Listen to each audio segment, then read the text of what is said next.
السلام علیکم۔ بسم اللہ الرحمن الرحیم۔ رب نواز بڑا نیک آدمی تھا۔ بیوی بہت عرصہ پہلے چل بسی تھی۔ اپنی اکلوتی بیٹی کے ساتھ وہ گاؤں کی سادہ سی زندگی گزار رہا تھا کہ جب ہی گاؤں کے وڈیرے کی نظر اس کی بیٹی پر پڑ گئی۔ ایک رات گاؤں کے وڈیرے نے رب نواز کو کسی کام سے شہر بھجوایا اور خود اس کی بیٹی کو اٹھا کر لے گیا۔ صبح جب رب نواز کو پتہ چلا تو اس نے دامن اٹھا کر وڈیرے کو بددعائیں دیں اور اسی وقت وڈیرے کی حویلی میں چیخو پکار مچ گئی، کیونکہ رب نواز جیسے ہی گھر پہنچا تو اسے پتہ چلا کہ اس کی بیٹی گھر پر نہیں ہے۔ وہ کچھ دیر وہیں پر انتظار کرنے بیٹھ گیا، کیونکہ اس کا خیال تھا کہ وہ ضرور اپنی سہیلی سے ملنے کے لیے پڑوس میں گئی ہوگی، کیونکہ پڑوس والی راشدہ کے ساتھ اس کی بہت زیادہ دوستی تھی۔ لیکن جب کافی دیر گزر گئی تو وہ بہت پریشان ہوا اور سوچنے لگا کہ ابھی تک واپس کیوں نہیں آئی ہے۔ اس لیے اس نے راشدہ کے گھر جا کر پوچھنے کا فیصلہ کیا اور اٹھ کر گھر سے باہر آ گیا۔ راشدہ کے گھر کے دروازے پر دستک دی تو کچھ ہی دیر میں اس نے دروازہ کھولا اور رب نواز کو سامنے دیکھ کر کہنے لگی، سلام چاچا، اب شہر سے واپس آ گئے؟ سلام کا جواب دیتے ہوئے رب نواز نے کہا، ہاں میں لوٹ آیا ہوں۔ ذرا نوری کو تو بھیجنا، مجھے بہت بھوک لگی ہے۔ میں کافی دیر سے اس کا انتظار کر رہا ہوں، لیکن وہ تیرے ساتھ باتوں میں لگ کر سب بھول بیٹھی ہے۔ تبھی راشدہ حیرت سے بولی، نوری یہاں پر تو نہیں ہے چچا، کیا وہ گھر پر نہیں ہے؟ راشدہ کی بات سن کر نواز پریشانی سے بولا، نہیں گھر پر تو نہیں ہے، کیا تیرے پاس نہیں آئی؟ راشدہ نے فوراً نفی میں سر ہلایا اور کہنے لگی، نہیں میرے پاس تو نہیں آئی، ہو سکتا ہے وہ چاچی سغرا کی طرف نہ چلی گئی ہو۔ نوری کے کہنے پر رب نواز سمجھ کر سر ہلا کر بولا، ارے ہاں اس طرف تو میرا خیال ہی نہیں گیا، ادھر ہی گئی ہوگی۔ تجھے معلوم تو ہے کہ سغرا کے ساتھ اسے کتنی محبت ہے۔ اور وہ فوراً الٹے قدموں گلی سے باہر نکلا اور دائیں طرف مڑ کر چچی سغرا کے دروازے پر دستک دینے لگا۔ سغرا یوں تو ان کے محلے دارانی تھی، لیکن جب سے رب نواز کی بیوی کا انتقال ہوا تھا تب سے اس نے نوری کو سنبھالا تھا اور اسے قرآن پاک کی تعلیم دی تھی۔ گاؤں کے بہت سارے بچے سغرا سے ہی قرآن پاک کی تعلیم حاصل کرتے تھے۔ دستک کے جواب میں کچھ دیر کے بعد ہی سغرا نے دروازہ کھولا تو رب نواز کو سامنے دیکھ کر کہنے لگی، کیا حال ہے رب نواز تمہارا، ٹھیک تو ہو؟ سغرا کے پوچھنے پر رب نواز بولا، ہاں میں تو ٹھیک ہوں بہن جی، میں نوری کو لینے آیا ہوں، اسے بھیج دیں، مجھے بہت بھوک لگی ہے، کافی دیر سے اس کا انتظار کر رہا تھا لیکن وہ ابھی تک گھر نہیں لوٹی، اسی لیے لینے چلا آیا۔ تبھی سغرا کہنے لگی، ارے نوری یہاں تو نہیں آئی، میری تو اس سے 2 دن ہو گئے ملاقات ہی نہیں ہوئی، راشدہ کی طرف پتہ کرنا تھا، وہیں پر ہوگی۔ رب نواز پریشانی سے بولا، میں پہلے راشدہ کی طرف ہی گیا تھا لیکن وہاں بھی نہیں ہے، وہ بھلا کہاں جا سکتی ہے، یوں تو وہ گھر سے کبھی اکیلی نہیں نکلی اور نہ ہی کہیں جاتی ہے، تو پھر اب کہاں چلی گئی؟ رب نواز بے حد پریشان ہو گیا تھا اور اسے سمجھ نہیں آ رہی تھی کہ اب نوری کی خبر کہاں سے لے، کیونکہ گاؤں میں اور کسی کے گھر اس کا آنا جانا نہیں تھا سوائے سغرا اور راشدہ کے، اور ان دونوں گھروں سے وہ معلوم کر چکا تھا، تو پھر نوری کہاں گئی؟ رب نواز بہت پریشان ہو گیا اور اس کی پریشانی دیکھتے ہوئے سغرا بولی، ارے تو پریشان مت ہو، یہیں کہیں پر ہوگی، ابھی آ جاتی ہے، ہو سکتا ہے گھر آ ہی گئی ہو، چلو آؤ گھر پر دیکھتے ہیں۔ رب نواز کی پریشانی کو دیکھتے ہوئے سغرا نے اس کے ساتھ جانے کا فیصلہ کر لیا اور دوبارہ جب رب نواز کے گھر واپس آئی تو دیکھا ابھی تک نوری واپس نہیں لوٹی تھی۔ اب تو سغرا بھی پریشان ہو گئی اور کہنے لگی آخر کہاں جا سکتی ہے وہ تو کبھی بغیر بتائے کہیں نہیں گئی۔ اسی پریشانی میں وہ دونوں بیٹھے ہوئے تھے کہ اسی دوران اچانک ان کے سامنے والی ہمسائی نسرین وہاں چلی گئی اور رب نواز کو وہاں بیٹھا دیکھ کر کہنے لگی رب نواز شکر ہے تو شہر سے لوٹ آیا، غضب ہو گیا، دن دہاڑے وڈیرے نے تیری عزت پر ڈاکہ ڈال دیا ہے اور نوری کو اٹھا کر لے گیا۔ نسرین کے اس طرح کہنے پر رب نواز ایک دم پریشان ہوا، اٹھا اور کہنے لگا یہ تم کیا کہہ رہی ہو؟ کیا واقعی وڈیرے نے میری بیٹی کو اٹھا لیا ہے؟ تو وہ فوراً بولی ہاں میں سچ کہہ رہی ہوں، میں تو کافی دیر سے منتظر تھی کہ تم کب شہر سے واپس لوٹتے ہو اور میں تمہیں وڈیرے کی حرکت کے بارے میں بتاؤں۔ وہ نوری کو رات کو ہی اٹھا کر لے گیا تھا۔ نوری بہت چیخ رہی تھی، چلا رہی تھی، لیکن اس کے بندوں نے اسے بے ہوش کر دیا اور پھر میں نے اپنے گھر کے دروازے سے انہیں جاتے ہوئے دیکھا تھا، اسی لیے ڈر کے مارے کچھ بول نہیں پائی۔ تو جانتا تو ہے وڈیرے کتنا ظالم انسان ہے اور وہ گاؤں کے لوگوں کو انسان سمجھتا نہیں ہے بلکہ کوئی بھیڑ بکری سمجھتا ہے۔ اگر میں اس وقت مزاحمت کرتی تو شاید وہ مجھے بھی اٹھا کر لے جاتا یا جان سے مار دیتا، مجھے معاف کرنا، میں نوری کو نہیں بچا پائی، نسرین نے افسوس بھرے لہجے میں کہا۔ تو رب نواز کا خون کھول اٹھا اور وہ کہنے لگا میں سمجھ سکتا ہوں کہ تم اکیلی عورت کیا کرتی، لیکن تمہارا شکریہ، تم نے مجھے بتا دیا، اب میں وڈیرے کو زندہ نہیں چھوڑوں گا۔ آخر اس کی ہمت کیسے ہوئی میری عزت پر ہاتھ ڈالنے کی اور وہ مجھے اس طرح خوار کرنے کی، یہ کہہ کر رب نواز غصے سے گھر سے باہر نکل گیا، جبکہ سغرا بھی اس کے پیچھے لپکی کیونکہ نوری اس کی بھی بیٹی جیسی تھی اور بچپن سے ہی سغرا نے اس کی دیکھ بھال کی تھی۔ رب نواز سیدھا وڈیرے کی حویلی کے باہر آ گیا اور اونچی اونچی آواز میں بولنے لگا ارے وہ ظالم انسان، باہر نکل، کہاں چھپ گیا ہے تو؟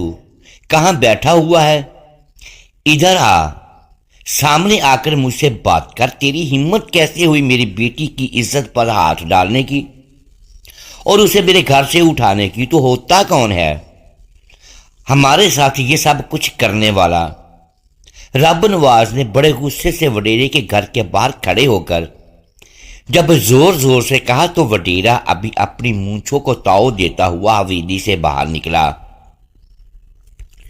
اور رب نواز کو کہنے لگا رب نواز تیری اونچی آواز میرے کانوں تک نہ ٹکرائے، تو جانتا نہیں کہ میں کون ہوں اور تیری ہمت کیسے ہوئی میرے گھر کے باہر آ کر اس طرح واویلا مچانے کی، جبکہ تم ایک عام سا کمین ہے، کمین ہی بن کر رہے، پاؤں کی جوتی کبھی سر پر نہیں رکھی جاتی۔ وڈیرے کی بات سن کر رب نواز سلگ اٹھا اور کہنے لگا اگر پاؤں کی جوتی سر پر نہیں رکھی جاتی تو میری بیٹی کو میرے گھر سے اٹھانے کی تمہاری جرت کیسے ہوئی؟ کیوں تم نے یہ حرکت کی؟ اللہ تمہیں اس کے لیے کبھی معاف نہیں کرے گا۔ رب نواز نے اپنی قمیض کی جھولی بنا کر وڈیرے کو بد دعا دی اور کہنے لگا خدا تمہیں غارت کرے، جس طرح تم نے میرا دل دکھایا ہے اللہ تیرا بھی دل دکھائے اور تجھے بھی اسی طرح ذلیل اور رسوا کرے، تو بھی ساری زندگی اسی طرح تڑپتا رہے۔ رب نواز روتے ہوئے وڈیرے کو بد دعائیں دے رہا تھا اور وڈیرا مسکرا کر رب نواز کو دیکھ رہا تھا، یوں جیسے اس کی حالت سے لطف لے رہا ہو۔ اب بھی یہ سب کچھ ہو رہا تھا کہ اتنی دیر میں حویلی سے ایک چیخو پکار کی آواز بلند ہوئی۔ رب نواز کے ساتھ ساتھ وڈیرے نے بھی چونک کر دیکھا اور پھر ایک دم حویلی کے اندر داخل ہو گیا۔ چیخو پکار کی آواز بلند ہوتی گئی اور ان آوازوں میں اور آوازیں شامل ہوتی گئیں۔ رب نواز کا دل بھی جیسے کسی نے اپنی مٹھی میں لے لیا اور وہ بے اختیار حویلی کے اندر بڑھتا چلا گیا، لیکن اندر کے منظر نے رب نواز کے قلموں تلے سے زمین نکال دی تھی۔ رب نواز کا تعلق سندھ کے ایک اندرون گاؤں سے تھا، جہاں پر زندگی کی بنیادی سہولیات کا بھی فقدان تھا۔ رب نواز اپنی بیوی کے ساتھ اور ایک چھوٹی سی معصوم بچی کے ساتھ بڑی اچھی زندگی گزار رہا تھا۔ گاؤں کی سادہ سی گھریلو زندگی میں ان کی ضروریات بھی محدود تھی۔ رب نواز گاؤں کے ہی وڈیرے کی زمینوں پر محنت مزدوری کرتا اور وہاں سے روزانہ کی بنیاد پر اسے کچھ اناج مل جاتا، جس کے ساتھ وہ اپنے گھر کی روزی روٹی چلا رہا تھا۔ رب نواز کی بیوی سلائی کڑھائی کی ماہر تھی اور وہ گھر پر بیٹھ کر کپڑے کڑھائی کرتی، جس کے بدلے میں اسے معقول اجرت مل جاتی۔ یوں دونوں میاں بیوی قناعت پسندی کے ساتھ اپنا وقت گزار رہے تھے۔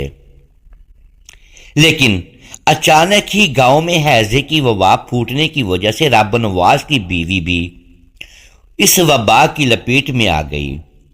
ہیضے کی وبا نے جہاں بہت سارے لوگوں کو اپنی لپیٹ میں لے لیا، وہیں پر رب نواز کی بیوی اس وبا کے زیر اثر اس دنیا سے ہی کوچ کر گئی۔ اس کے جسم کا پانی ختم ہو گیا تھا، اور چونکہ اس علاقے میں پانی کا فقدان تھا اور اچھا اور صاف پانی پینے کو نہیں ملتا تھا، اسی وجہ سے رب نواز کی بیوی جاں بز نہ ہو سکی اور انتقال کر گئیں۔ اس وقت نوری صرف 5 برس کی تھی۔ رب نواز کے لیے یہ ایک بہت بڑا صدمہ تھا، ایک کٹھن وقت تھا جس کی بدولت وہ گہرے دکھ میں مبتلا ہو گیا۔ جان سے پیارا ساتھی اس دنیا سے چلا گیا اور رب نواز دن رات اسے یاد کر کے روتا۔ ننھی سی نوری جب اپنی ماں کو پکارتی تو رب نواز اپنے آنسوؤں کو ضبط کرتا ہوا اسے اپنے سینے میں بھینچ لیتا۔ رب نواز نے تنہا زندگی گزارنے کا فیصلہ کیا اور خود نوری کی پرورش کا ذمہ اٹھایا۔ نوری کی تربیت سورہ بی بی نے کی، جس کے پاس رب نواز نوری کو چھوڑ جاتا اور وہاں پر وہ قرآن پاک کی تعلیم حاصل کرتی اور سورہ کے پاس بیٹھ کر سلائی کڑھائی کا ہنر بھی سیکھتی۔ رب نواز مطمئن تھا۔ رب نواز نے شروع سے ہی چونکہ نوری کو اپنا عادی بنا لیا تھا، اسی لیے اس کی دوستی گاؤں میں بہت کم کسی کے ساتھ تھی۔ وہ صرف راستہ کے گھر ہی جاتی تھی۔ رب نواز بھی سورہ کے گھر نوری کو بھیج کر مطمئن سا کام پر چلا جاتا اور شام کو گھر واپس آتے ہوئے نوری کو لے آتا۔ زندگی ایک مخصوص ڈگر پر چل رہی تھی اور رب نواز اپنی زندگی سے بہت نمائندہ نوری ایک بہت صابر اور شاکر بچی تھی، بہت خوبصورت اور حسین لڑکی تھی۔ جیسے جیسے جوان ہو رہے تھے ان کی ٹھان بھی اچھی ہوتی جا رہی تھی اور اس کا حسن بکھرتا جا رہا تھا۔ رب نواز جب اپنی بیٹی کو دیکھتا تو بے ساختہ نظریں چرا لیتا اور اس کے اچھے نصیب کی دعا کرتا۔ اسے بس یہی خواہش تھی کہ نوری کا رشتہ کسی اچھے گھرانے میں ہو جائے، کیونکہ جس طرح اس نے نوری کو لاڑ پیار سے پالا تھا، وہ چاہتا تھا کہ اس کی بیٹی کی زندگی میں کوئی بھی دکھ اور تکلیف نہ آئے، بلکہ وہ ہمیشہ خوشیوں بھرا وقت گزارے۔ لیکن رب نواز نہیں جانتا تھا کہ اس کی یہ خواہش کبھی پوری نہیں ہوگی۔ اس کی زندگی میں ایک ایسا طوفان چپکے سے داخل ہو جائے گا جو اس کی زندگی کے ہر موڑ پر اسے ہلا کر رکھ دے گا۔ محترم ناظرین، ایک دن رب نواز اپنی بیٹی نوری کو لے کر گاؤں کے باغ میں سیر کے لیے جا رہا تھا۔ نوری اکثر اپنے باپ سے باغ میں جانے کی فرمائش کرتی تو رب نواز اسے وہاں لے جاتا اور نہر کے کنارے کتنے ہی گھنٹے وہ دونوں باپ بیٹی بیٹھے باتیں کرتے رہتے اور باغ سے پھل توڑ کر کھاتے رہتے۔ آج بھی رب نواز نوری کو لے کر جا رہا تھا تو دونوں راستے میں باتیں کرتے ہوئے ہنستے مسکراتے جا رہے تھے، جب اچانک ہی سامنے سے وڈیرے کی گاڑی آتی دکھائی دی اور رب نواز باادب طریقے سے ایک طرف ہو کر کھڑا ہو گیا۔ گاؤں کا یہ رواج تھا کہ جب بھی وڈیرے کو دیکھا جائے تو وہیں پر ادب سے سر جھکا کر کھڑے ہو جاؤ۔ نوری بھی اپنے باپ کی دیکھا دیکھی اسی طرح کھڑی ہو گئی۔ وڈیرے کی گاڑی ان کے پاس سے تیزی سے گزری تو جیسے ہی نوری نے اپنا سر اٹھایا ایک دم سے گاڑی واپس ہوئی اور رب نواز کے آگے آ کر رک گئی۔ رب نواز بہت حیران ہوا کہ آخر وڈیرا واپس کیوں آیا۔ وڈیرے نے اپنی طرف سے گاڑی کا شیشہ نیچے کیا اور رب نواز کی طرف دیکھ کر کہنے لگا، ہاں بھائی رب نواز، کدھر جا رہے ہو؟ رب نواز وڈیرے کے آگے ہاتھ جوڑے کہنے لگا، سائیں یوں ہی دھی رانی کو باغ کی طرف لے کر جا رہا تھا۔ رب نواز کے اس طرح کہنے پر وڈیرے نے نوری کی طرف نگاہیں کی۔ وہ پہلے ہی نوری کو دیکھ رہا تھا۔ وڈیرے کی نگاہیں نوری کو اچھی معلوم نہیں ہو رہی تھی۔ اس نے ایک دم سے اپنی سرکتی ہوئی چادر کو اپنے ماتھے پر ٹکایا اور ادب سے وڈیرے کو سلام کیا۔ اس کی آواز سن کر وڈیرے نے آہستہ سے سر ہلایا اور گہری نظروں سے نوری کو دیکھنے لگا اور کہنے لگا، رب نواز تیری دھی تو جوان ہو گئی ہے، اس کے بارے میں کچھ سوچا ہے؟ رب نواز کہنے لگا، سائیں ابھی تو کچھ نہیں سوچا، جلد ہی کوئی رشتہ دیکھ کر اس کے ہاتھ پیلے کر دوں گا۔ رب نواز کے ادب سے کہنے پر وڈیرا اپنی مونچھوں کو تاؤ دیتا ہوا گاڑی کا شیشہ اوپر کر کے وہاں سے چلا گیا۔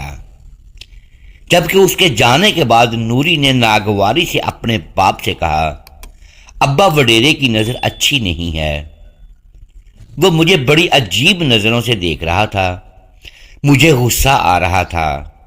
نوری کی بات سن کر رب نواز کہنے لگا، ارے بیٹا یہ تیرا وہم ہے، ورنہ تو اس کی بچیوں کی عمر کی ہے اور ویسے بھی اسے اس طرح دیکھنے کی عادت ہو گئی ہے، تو پریشان نہ ہو اپنے باپ کی بات پر۔ نوری نے سر ہلا دیا اور دونوں باپ بیٹی باغ کی طرف بڑھنے لگے، جبکہ نوری کے انداز میں اب ایک عجیب سا خوف شامل ہو گیا تھا، اور وہ جو پہلے پرسکون محسوس کر رہی تھی اور اپنے باپ کے ساتھ جانے کی خوشی محسوس کر رہی تھی، اب وہ خوشی کہیں کھو چکی تھی۔ اس دن کے بعد جب اگلے دن رب نواز وڈیرے کی زمینوں پر کام کرنے کے لیے گیا تو وڈیرے نے خاص طور پر رب نواز کو بلوایا اور کہنے لگا، رب نواز تیری دھی کتنے برس کی ہے؟ رب نواز چونکا ضرور، لیکن اس نے محسوس کیے بنا بولا، سائیں 17واں سال لگا ہے۔ یہ سن کر وڈیرا کہنے لگا، ٹھیک ہے، اس کے لیے کوئی اچھا رشتہ دیکھ کر اور جہیز وغیرہ کی فکر نہ کرنا۔ وڈیرے کی اس طرح کہنے پر رب نواز بہت خوش ہوا اور انہیں دعائیں دیتا ہوا دوبارہ سے زمینوں پر کام کرنے لگا۔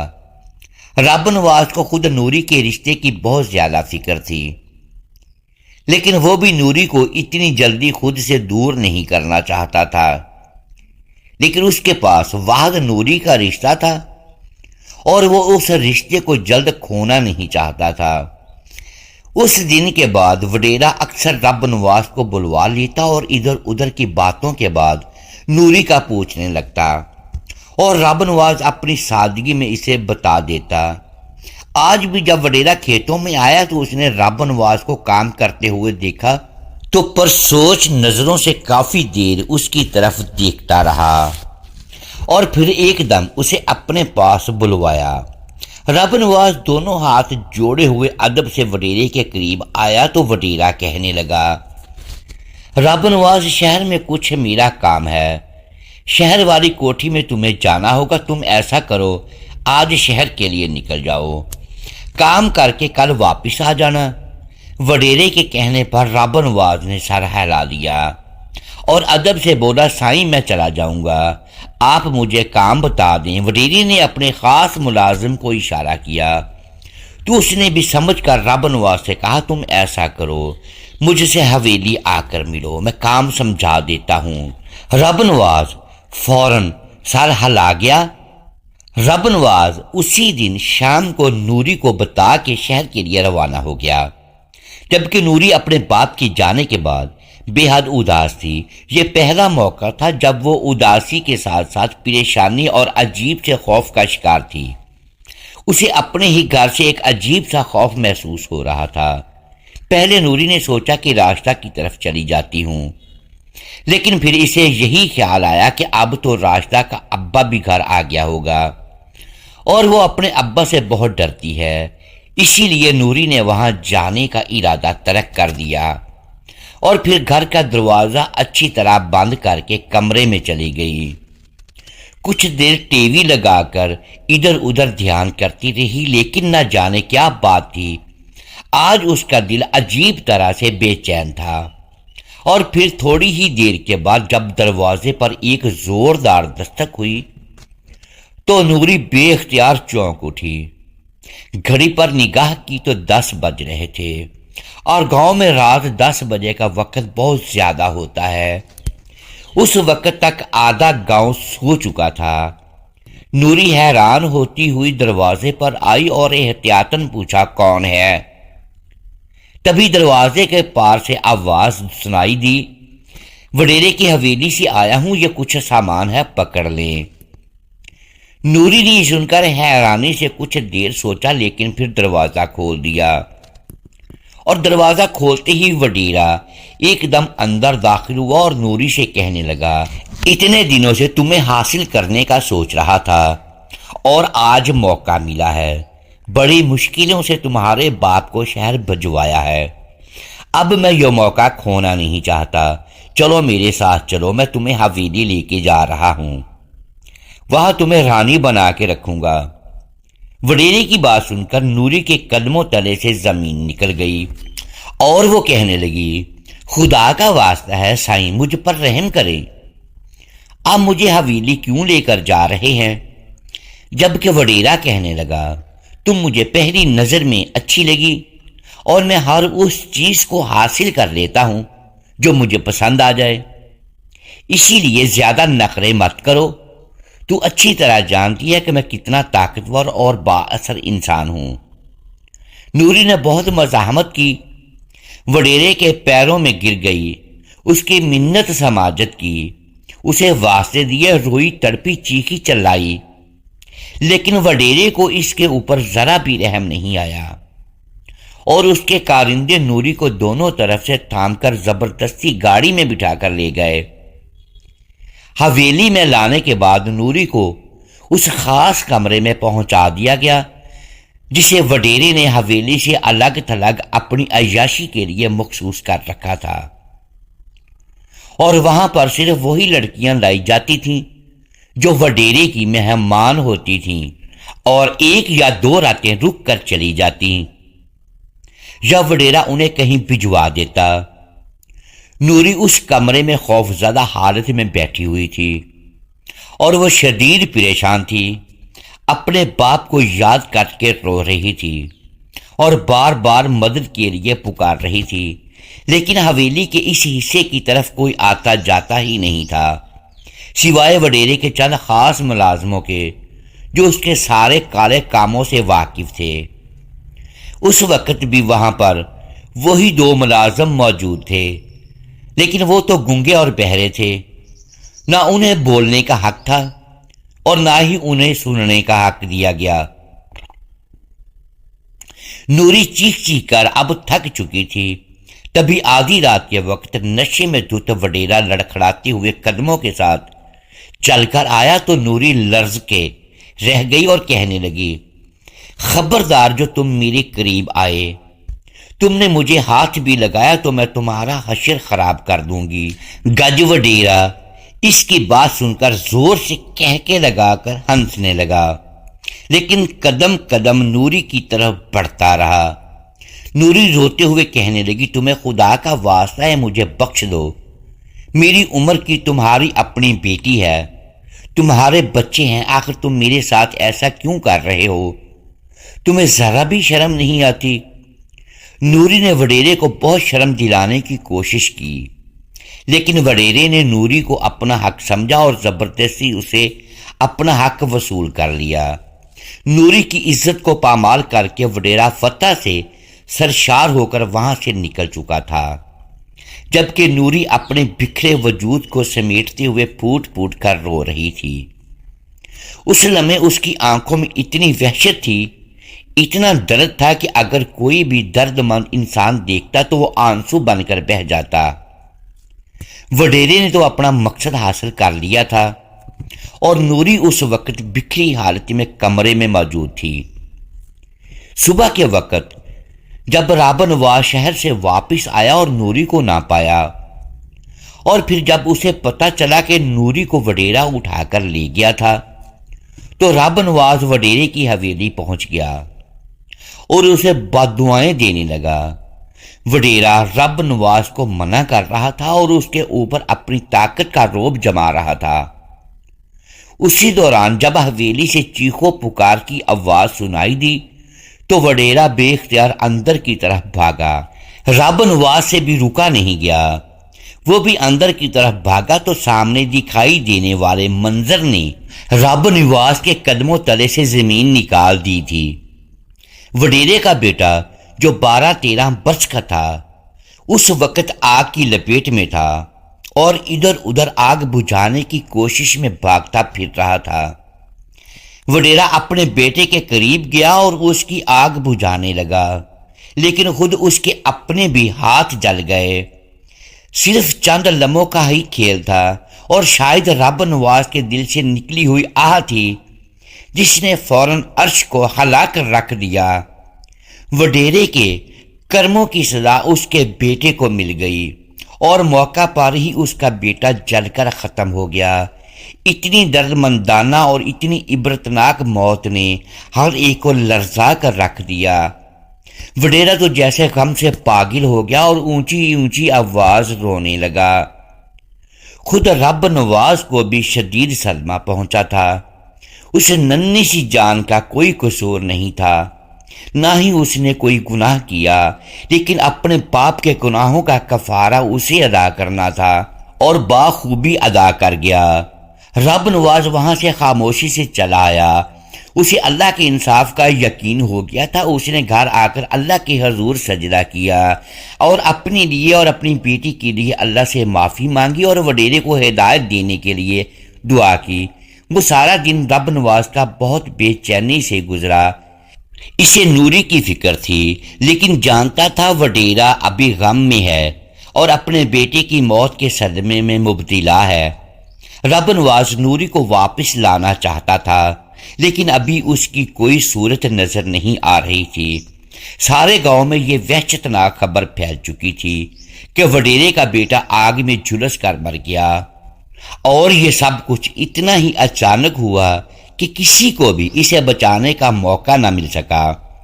وڈیرے کے بیٹے کے انتقال کو تیسرا دن تھا جب ایک دن وڈیرے کے ساتھ نوری گھر میں داخل ہوئی۔ نوری کی آنکھوں میں وحشت تھی اور چہرے پر غم تھا۔ وہ ایک دم آ کر میرے باپ سے لپٹ گئی اور پھوٹ پھوٹ کر رونے لگی۔ دونوں باپ بیٹی ایک دوسرے کے ساتھ لگے ہوئے رو رہے تھے۔ انہیں بخوبی اندازہ تھا کہ ان کا کیا کھو گیا ہے۔ تبھی وڈیرا آگے بڑھا اور اس نے اپنے دونوں ہاتھ رابع نواز کی آگے جوڑ دیے۔ اس کی آنکھوں میں آنسو تھے اور چہرے پر پچھتاوے تھے۔ کہنے لگا، رابع نواز مجھے معاف کر دینا، میں نے تیرے ساتھ بہت غلط کیا، اپنی بیٹی جیسی عمر کی لڑکی کے ساتھ غلط کیا، مجھے ایسا نہیں کرنا چاہیے تھا۔ تیری بد دعا قبول ہو گئی اور اللہ نے مجھے ایسی سزا دی جو ساری زندگی کے لیے میرے سینے کا داغ بن کر رہے گی، اور اب کبھی بھی اس منزل سے باہر نہیں آ سکتا۔ اپنے بیٹے کی موت کا غم سینے میں لیے ہوئے میں ایک دن اس دنیا سے گزر جاؤں گا، لیکن یہ کم نہیں ہوگا۔ تو مجھے معاف کر دینا، میں جانتا ہوں میں نے غلط کیا اور میرا جرم قابل معافی نہیں، لیکن ہو سکے تو دل بڑا کر کے میری خطا کے لیے معاف کر دینا۔ اور باقی رہی نوری کی شادی کی بات، تو میں نے اپنے خاص ملازم شیر محمد کے ساتھ اس کا نکاح مقرر کر دیا ہے۔ شیر محمد کو تو جانتا ہے اچھا بھلا مانس آدمی ہے، تیری نوری کو خوش رکھے گا۔ وڈیرے نے جب نوری اور رب نواز سے معافی مانگی تو رب نواز نے وڈیرے سے کہا، میں ابھی تمہیں معاف کرنے کی ہمت نہیں رکھتا، بس کوشش کرنا، کبھی میرے سامنے مت آنا، آج سے ہم دونوں اجنبی ہیں۔ رب نواز نے وڈیرے سے کہا، تو وڈیرا نم آنکھوں سے وہاں سے نکلتا چلا گیا۔ رب نواز نے اس کے بعد نوری کی شادی شیر محمد سے کر دی۔ شیر محمد نوری کو لے کر یہاں سے دور چلا گیا، کیونکہ رب نواز نے اسے یہی کہا تھا کہ وڈیرے کی نوکری چھوڑ دینا اور کسی دوسرے شہر میں جا کر ملازمت کرنا۔ نوری شیر محمد کے ساتھ بہت خوش ہے اور گزشتہ زندگی کے بارے میں جب کبھی سوچتی تو اس کے دل میں ایک دکھ کی لہر اٹھتی، تاہم شیر محمد کی محبت اور اس کا ساتھ اسے اس دکھ کی کیفیت سے نکالنے میں کامیاب ہو جاتا، اور نوری کو خوش دیکھ کر رب نواز بھی خوش ہو جاتا اور مطمئن ہے رہا وڈیرا تو وہ آج بھی اپنے گناہوں کی سزا بھگت رہا ہے، آج بھی وہ نیم پاگل سا اپنے بیٹے کو یاد کر کے روتا ہے۔ محترم ناظرین، امید ہے آج کی یہ ویڈیو آپ کو پسند آئی ہوگی۔ ناظرین گرامی، ویڈیو کو لائک کیجئے، چینل کو سبسکرائب کیجئے اور بیل آئیکن پریس کر دیں۔ شکریہ، اللہ حافظ۔